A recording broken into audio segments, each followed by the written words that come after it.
This is the last time you'll see the Dirt Dauber with regular tires and no lift. Right now it has a Turo Trail Blade all-terrains, and they've been okay as far as street tires go, but they have to go.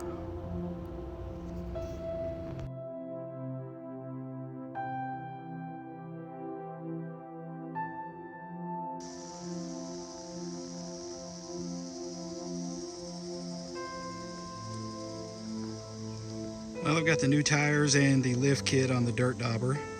I ended up going with the Milestar Patagonia MTs. I looked at a lot of tires before I decided to go with these, but I've seen a lot of good reviews and people doing some pretty extreme stuff with them, and I won't be doing anything as crazy as what I saw those guys doing. And I got a rough country 3¼ inch lift with shocks and coils,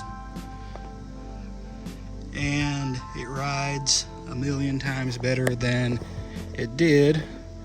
I'm guessing because of the heavy weight of the bumper and the winch on the stock suspension that was on it. It was probably bottomed out and it rode pretty rough. But I think it's ready to hit some harder trails now that it's up a little bit and has some real tires. I'm pretty pleased with it.